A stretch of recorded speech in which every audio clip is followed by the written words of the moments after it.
E aí, já tá sentindo aquele friozinho na barriga só de pensar que o Enem tá chegando?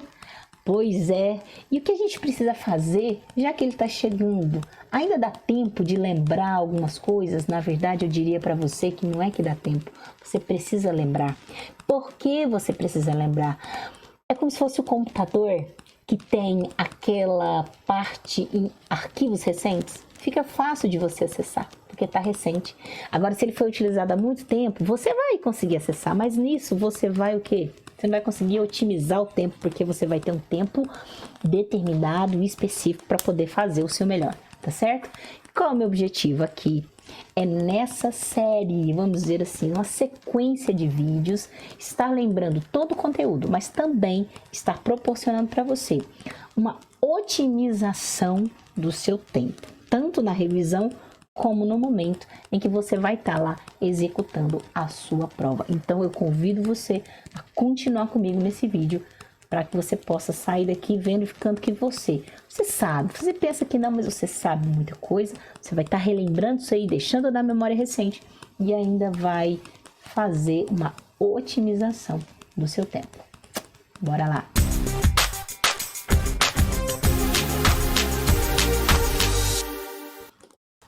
Bom, antes de necessariamente partirmos para o conteúdo, eu preciso desafiar você a fazer duas coisas comigo. A gente sabe que você pode fazer qualquer coisa, mas quanto menos tempo você gastar, mais rápido você vai chegar no seu objetivo, certo? Então a ideia é, quanto mais rápido você revisar o conteúdo, melhor para você. E automaticamente você vai ter melhor resultado. A ideia é essa, você vai conseguir relembrar mais coisas, você vai conseguir até aprimorar. E como você vai conseguir fazer isso? Primeira coisa é tirando toda distração de perto. Se você está no computador, você está me assistindo no computador agora, o que você vai fazer? Você vai tirar de perto de você o seu celular. Porque se ele der alguma notificação, você vai lá e vai... Não, deixa eu só dar uma olhadinha, mas deixa eu te contar uma coisa. Esse período que você parou o raciocínio aqui, foi lá, quando você voltar, você não vai começar de onde você parou. O seu cérebro vai precisar que você volte um pouquinho atrás para que você continue aquele raciocínio. E ele vai começar do zero de novo. E aí você vai demorar um tempinho maior. Ou seja, você vai estar perdendo tempo. Então a ideia, e aí você precisa fazer. Porque você saber, ah não, isso eu já sei, Jussara. Você já sabia, mas você já chegou a fazer? E o meu desafio é esse. Eu vou esperar você aqui enquanto você vai lá tirar o seu celular de perto. Ah, Sara, mas no meu caso não tem jeito, porque eu estou mexendo no meu celular, estou vendo vídeo no meu celular. Aí eu também te espero. Espero você ir lá e fazer o quê? Você ir lá e desativar as notificações, pelo menos por esse período, porque é um tempo em que você vai focar no objetivo para que você chegue o mais rápido possível, ok? Beleza, então vai lá. Aí, muito bem, ainda bem que você voltou, porque você esqueceu. Você esqueceu que essa dica já vale um like. Já deixa o seu like para que esse vídeo possa chegar em mais pessoas, maior quantidade de pessoas possível. Eu indico para você se inscrever no canal, porque este é o primeiro vídeo de uma série. Então, toda vez que chegar os vídeos, vão ser 3 vídeos por semana, você vai estar recebendo as notificações de que o vídeo já está disponível. E aí você vai otimizar o seu tempo e vai acelerar esse processo, beleza? Bom, essa é a primeira coisa, eliminar a distração, beleza?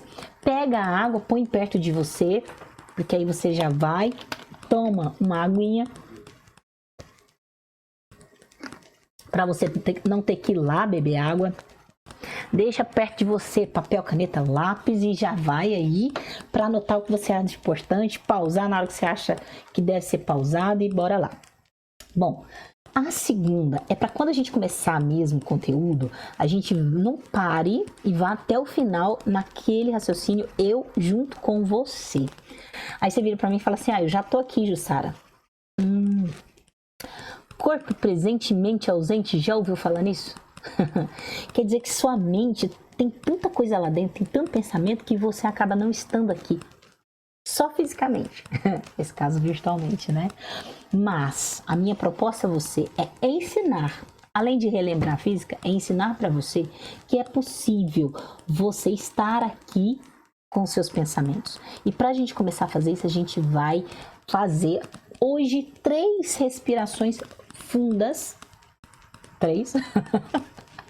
Tá certo? Para que eu possa estar aqui com você e você esteja aqui comigo, beleza? Então nós vamos inspirar, contar até 3, expirar juntos comigo. Se quiser fechar os olhos, melhor ainda, porque aí você tem menos distração.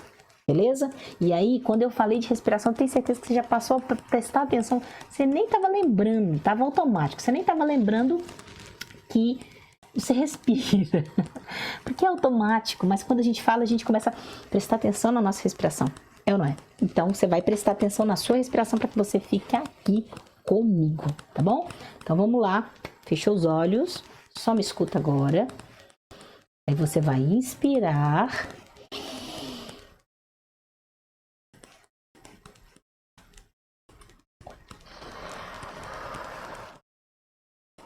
Mais uma vez.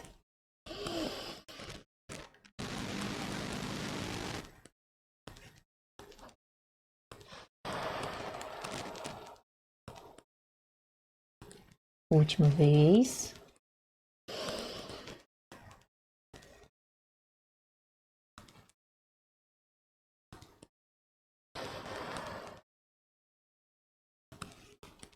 Beleza? E aí você vai comigo, porque sabe o que você acabou de fazer? Você acabou de mandar energia, porque para pensar, saber que o seu cérebro gasta energia, 25%. Eu não vou parar por aqui. E aí eu já te prometo, no próximo vídeo eu venho aqui e confirmo para você que o seu cérebro gasta energia o tempo todo. E ele precisa de energia. Aí é na alimentação, é na água, né? Que você vai no descanso, no sono que você precisa, tá certo? Então, quando você oxigenou, você literalmente deu energia para ele, para que ele pudesse funcionar melhor. Agora acho que a gente está preparado, sem distração, concentração, você e eu. Vamos para a revisão. Importante, tá, gente? Eu vou entender que você está revisando. Ou seja, o objetivo desse vídeo é lembrar algo que já foi visto. Revisão, já vi, estou revendo. Então fica mais fácil, tá bom? Como se você fizesse um bolo, a primeira vez você tem que olhar toda vez, mas a segunda, já sei que são 3 ovos, porque acaba sendo mais fácil, tá bom? Então tem muito conteúdozinho aqui escrito, né? Que eu não vou olhar detalhes por detalhes, mas que no final você vai ver que depois você vai ser beneficiado com essa história, tá bom? Fica até o final do vídeo para que você possa receber, né, um presentinho aí de conteúdo, vamos colocar assim, tá bom? Apesar que você já deve ter mais um monte aí, mas para relembrar, trazer a imagem fotográfica aí, tá beleza? Então a gente vai partir de onde? De que nós estamos necessariamente no momento flashback. É só lembrando, tá bom? Lembrando que física estuda os fenômenos físicos. Quando eu falo fenômeno físico, eu lembro de raios, relâmpagos e trovões. Relâmpago, fenômeno óptico, né? A gente pode olhar o trovão, um fenômeno sonoro, e a propagação desse som, velocidade, né? Então, assim, tudo isso estudado fisicamente, a gente faz essa análise física, tá certo? E aí a gente faz um conceito inicial, que é grandeza física. Que é a grandeza física, nós temos 2 tipos, que é a escalar e a vetorial. A escalar é aquela que só o valor, a intensidade é o suficiente. Quando eu digo para você qual a sua temperatura, aí você vai confere com o instrumento chamado termômetro, 37 graus Celsius. Beleza, 37 graus Celsius é informação suficiente que você precisa. Porém, quando se trata de força, você aplica uma força de 10 newtons, tá? essa força foi aplicada em que direção e em que sentido? Você aplicou essa força horizontalmente? Verticalmente? Isso faz toda a diferença? Então, quando se trata de grandeza vetorial, que a gente vai precisar disso aí, dessa interpretação, a gente faz uma análise de vetor. E quando eu falo de vetor, eu estou falando de um símbolo matemático que é representado por uma seta. Duas coisas que eu quero só que você foque aqui comigo, que é isso aqui é a origem, tá bom? E essa aqui é a extremidade. Então, quando eu falo a origem, é onde começa a extremidade, justamente a pontinha da nossa seta, que representa o quê? O vetor. Então, como eu falei com vocês, digamos que eu tenha um corpo e está recebendo ação de duas forças. O que a gente precisa fazer? Calcular a resultante. Como é que a gente calcula? Faz a somatória, né? Vetorial aí nesse caso. Bom, eu tenho duas situações. Eu tenho mesma direção. Vamos lembrar aqui que é direção horizontal, vertical. Fechou? Horizontal, vertical. Então, eu posso ter, olha aqui comigo, dois vetores de mesma direção. Dois vetores horizontais. Mas olha o primeiro caso. Esse primeiro caso, eles são de mesma direção e mesmo sentido. Lembrando que sentido é para a direita, para a esquerda, para cima, para baixo, não é? Então, olha para você ver, esses dois vetores estão no mesmo lado, mesmo sentido. Para eu determinar o vetor resultante, o que eu tenho que fazer, queridos?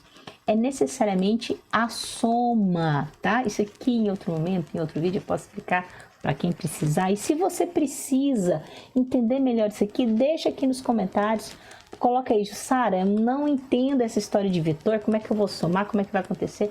Eu faço para você um vídeo especificamente dependendo da necessidade, beleza? Mas por hoje eu preciso saber o seguinte, guarda aqui comigo, mesma direção e mesmo sentido, o que eu vou fazer? Somar, é o importante. E, olha o segundo caso, é a mesma direção, porém um tá num sentido, né? E o outro no sentido contrário. Quando eu tenho sentidos contrários, você vai perceber que é como se um pegasse uma parte do outro. Então, eu não vou somar. Aqui, nesse caso, eu vou subtrair, tá certo? Então, mesma direção, mesmo sentido, soma, mesma direção, sentido contrário, subtraio. Fechou? Mas e se não tiver a mesma direção? Eu posso ter dois vetores com direções diferentes, mas tem uma característica importante, que eles são perpendiculares. O que seria isso? Formam um ângulo de 90 graus. Essa parte geométrica, tá? É só para te mostrar aqui. Se forma um ângulo de 90 graus, olha a minha resultante aqui, ó. E eu quero te mostrar esse desenho, por quê? Porque nesse desenho eu estou necessariamente mostrando para você que a resultante é necessariamente a diagonal do retângulo, ou seja, é a hipotenusa. Você consegue ver o triângulo aqui, ó? Ó, essa é a hipotenusa, aqui eu tenho o cateto, aqui eu tenho outro cateto, que são os outros dois lados, né assim? E aí, como é que a gente calcula quando eu tenho dois vetores e que formam entre si um ângulo de 90? Gente, teorema de Pitágoras, tá bom? Ó, a física é acompanhada da matemática. A física é matemática? Não é matemática, mas a física precisa desse instrumento matemático, tá bom? E aí, teorema de Pitágoras, o quadrado da hipotenusa é igual à soma dos quadrados dos catetos, talvez você já tenha ouvido falar assim. Aí aqui de forma, né, diferente eu coloquei, resultante é a raiz da soma dos quadrados dos catetos, beleza? E aí tem um quarto caso que não é muito comum e que, estamos lembrando dele e nós vamos falar sobre todo o conteúdo, porém, tem alguns que são mais relevantes. Então aqui é só para te mostrar, aqui se nós temos não tem a mesma direção. Repara aí que não tem a mesma direção, tá certo? Na verdade, aqui não é nem o primeiro, nem o segundo e nem o terceiro, porque não forma um ângulo de 90. O ângulo formado aqui é menor do que 90, tá certo? Aqui, ó. Aí, o esquema é o mesmo, tá? Ó, a resultante vai partir da origem aqui e vai chegar até o ponto P aqui. Minha resultante é diagonal, só que agora ela é diagonal de quê? De um paralelogramo. Por isso que a aplicação, para você fazer o cálculo, você vai usar, eu falo que isso aqui é o teorema de Pitágoras caprichado. É ao quadrado, B ao quadrado, mais 2 vezes A vezes B, cosseno vezes cosseno de alfa. Beleza? Relembrado as 4 situações, e aí eu fecho mostrando para você o seguinte, componentes de um vetor. A gente tem um vetor, vou te mostrar um vetor A. A gente tem a componente x e a componente y. A componente x associa-se a cosseno. Por que a cosseno, Sara? Porque o cosseno de um ângulo é o cateto adjacente sobre a hipotenusa. Quem que é o meu cateto adjacente aqui, gente? Olha aqui o meu ângulo. O cateto adjacente é o AX, que é justamente a componente x. E a hipotenusa é o nosso próprio vetor, beleza? Então, como é que eu calculo? A componente x é o nosso A, que é o vetor, vezes cosseno de A. E se for a componente y? Ah, repara o seguinte, y está aqui, mas olha para onde que eu vou levar esse y. Repare que ele é o cateto oposto. Então, isso me lembra seno. Seno de alfa é igual o cateto oposto sobre a hipotenusa. Ou seja, a componente y é igual ao A vezes o seno. Dessa forma, eu fiz um flashback dos vetores e a gente vai para conceitos iniciais da cinemática, tá bom? De certa forma, eu já falei para você a respeito da grandeza, que é aquilo que a gente pode medir. E aquilo que a gente mede, a gente precisa da unidade de medida. É como se fosse, e aí, quanto você vai me dar em dinheiro? Eu vou te dar 5. 5 centavos? Pra que 5 centavos? Ah, gente, faz diferença aí. 5 centavos, 5 reais, 5 dólares. Esse complemento é a unidade de medida e ele é muito importante, porque você ir comprar 5 centímetros, 5 metros, é muito diferente. Então, a unidade de medida vai justamente especificar qual é o padrão que você vai estar usando, tá certo? Bom, e aí a gente tem vários tipos, acabei de falar para você, centímetros, metros, quilômetros, né? E quando a gente fala isso, a gente tem que ter um padrão, e o padrão entra no Sistema Internacional de Unidades. E eu vou especificar com você essas 3 grandezas, justamente porque a cinemática começa-se partindo daí, tá bom? Quais são as grandezas que a gente pode medir? Comprimento, massa e tempo. Comprimento, gente, metros, centímetros, quilômetros, né, comumente aí, mas quem faz parte do Sistema Internacional? Metros, beleza? Massa. Quem faz parte do Sistema Internacional? Quilogramas. E quem faz parte do Sistema Internacional? Tempo. Beleza? Relembrando aí com você. E aí, conceitinhos básicos. Ponto material é aquele corpo que a massa é desprezível em relação ao sistema. Se é extenso, já seria o contrário, ele já é grande de acordo com, por exemplo, um carro dentro de uma garagem, ele já é, as dimensões deles não devem ser desprezadas, tem que ser considerada. Mas esse carro numa estrada, ele é um ponto, não é verdade? Referencial, gente, se você está dentro de um carro com outra pessoa, você é né? Você está ali no copiloto, você está em repouso em relação à pessoa. Mas se você está fora do carro e o carro está em movimento, consequentemente, você está a referência mudou, o tipo de movimento muda. Mas, na verdade, o que seria movimento, né? Eu falo movimento e repouso. Necessariamente, é só você pensar no seguinte. Aonde você está? Você é o referencial. Em relação a você, a distância aumenta ou diminui? O corpo está em movimento.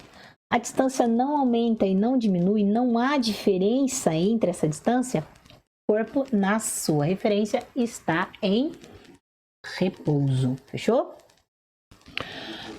O conceito de repouso são simétricos, que se para mim está em movimento, né? O corpo para mim está em movimento, eu para esse corpo também vou estar em movimento, beleza? Bom, aí eu tenho trajetória, é o caminho percorrido, espaço são pontos nessa trajetória, origem, que é onde começa, tá bom? 2 coisas importantíssimas aqui, gente: distância percorrida e variação do espaço, tá? Quando eu falo variação do espaço, eu estou falando necessariamente de onde eu saí e aonde eu cheguei. E quando eu falo distância percorrida, é o todo. Por exemplo, vem aqui no meu exemplozinho aqui, ó.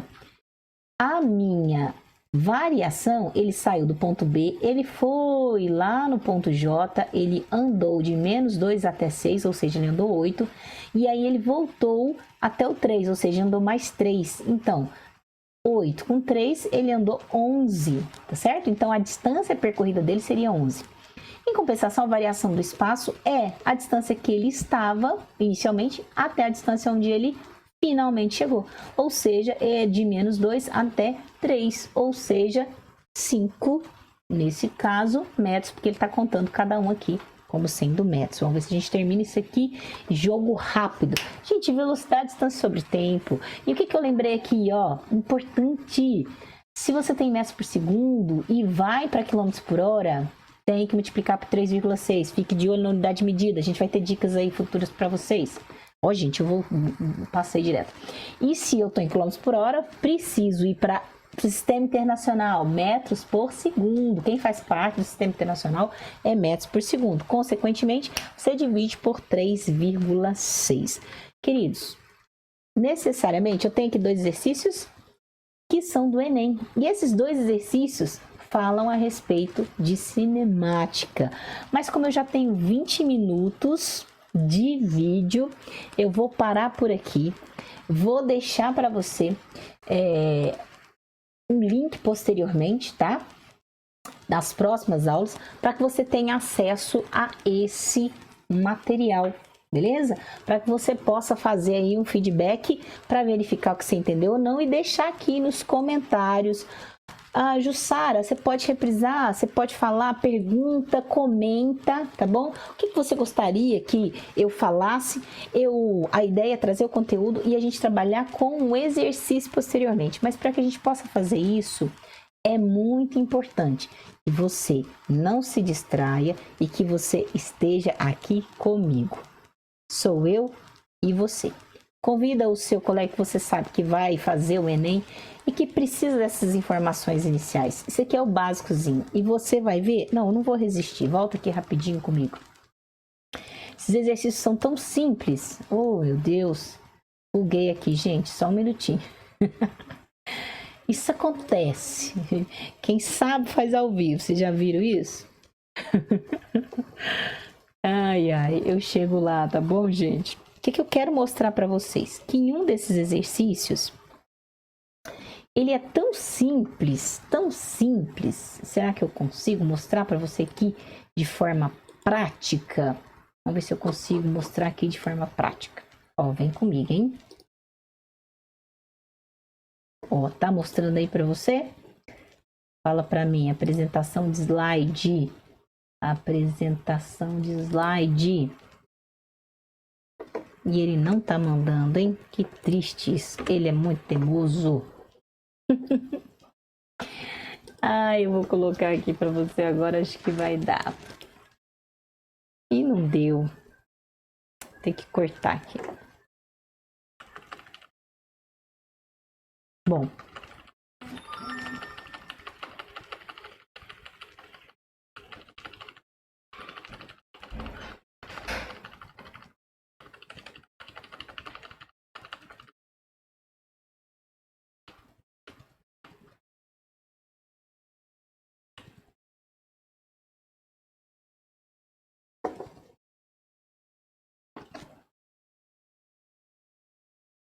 Bom, pessoal, aí eu vou exemplificar para você rapidinho aqui, ó. Conta-se que em um curioso incidente aconteceu durante a Primeira Guerra Mundial, quando voava a uma altitude de 2.000 metros, um piloto francês viu o que acreditava ser uma mosca parada perto de sua face. Apanhando-a rapidamente, ficou surpreso ao verificar que se tratava de um projétil alemão. O piloto consegue apanhar o projétil, pois... Pessoal, peraí. Ele viu como se fosse uma mosca parada. Opa, lembra que eu falei com você com relação a referencial? Se para ele estava parado, é porque ele, se ele estava, gente, dentro de um caça, né? Automaticamente ele estava a uma velocidade gigantesca. Mas se a mosca, que ele descobriu que era o projétil, estava para ele em repouso, é porque ele estava com a mesma velocidade que ele.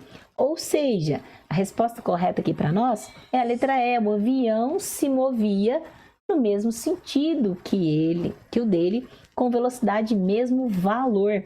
Isso foi do Enem 2013. E eu trouxe só mais uma aqui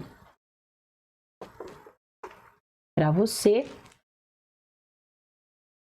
Meu Deus, eu sumi, gente. Tô aqui de novo.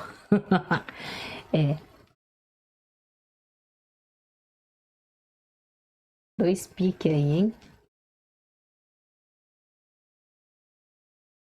Bom, e aí eu trouxe essa aqui para você, que já é de 2012, mas que também fala desses conceitos iniciais aí, ó.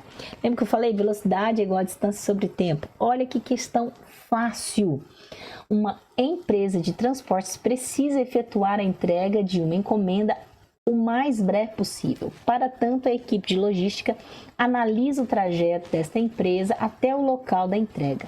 Ela verifica que o trajeto apresenta dois trechos de distâncias diferentes e velocidades máximas permitidas diferentes. No primeiro trecho, a velocidade máxima permitida é de 80 km por hora e a distância a ser percorrida é de 80 km. Gente, aqui, eu já penso, ele tem 80 km e ele pode andar 80 km por hora, esse 80, se ele estiver na velocidade máxima, ele vai gastar quanto tempo? 1 hora, mas vamos ver o que ele vai pedir aqui. No segundo trecho, cujo comprimento vale 60, comprimento menor, a velocidade máxima permitida é de 120 km por hora. Gente, ele pode ir a 120 km por hora. Cada hora ele percorre 120, mas qual é a metragem aqui? Quilometragem nesse caso? 60 quilômetros. Então ele não vai gastar 1 hora, porque é necessariamente a metade, então ele vai gastar meia hora. Olha só a pergunta. Supondo que as condições de trânsito sejam favoráveis para que o veículo da empresa ande continuamente na velocidade máxima permitida, né, supostamente, qual será o tempo necessário em horas para a realização da entrega? Gente, poxa vida, sumiu aqui de novo. A Jussara tá bugando no tem, hein? Qual seria a resposta correta, gente? 1 hora e meia. Letra C. Aí eu me despeço de você, dizendo para você não se apavorar, Jussara. E aí vou pedir de novo para você deixar aqui nos comentários. Jussara do céu, eu achei que sabia alguma coisa e na verdade não sei. Jussara, até que eu consegui acompanhar o que você falou aí. E esse início, gente, não é pesado lá no Enem, é pra você ver, que foi cobrado há muito tempo, né? Pode ser cobrado dessa forma. Ele não trabalha muito assim aquela matemática pesada, mas sim, ali pra você ver, foi mais uma questão de interpretação, tá bom? Mas o que você precisa? Evitar qualquer tipo de distração e focar, estar no flow, estar ali naquela hora. Qualquer conteúdo que você for estudar, treine isso. E nos vemos. Espero que você me veja pelo menos na quarta-feira. Vão ter surpresas por aí. Por isso, eu vou te trazer para cá para me despedir. Pedindo o seguinte: não deixe de me seguir nas redes sociais para que você possa estar informado de qualquer coisa que vier, tá bom?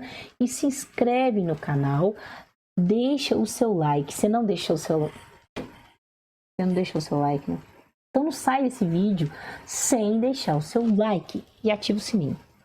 Vejo vocês no próximo vídeo. Por agora, é só isso mesmo. The bye girls and the bye boys.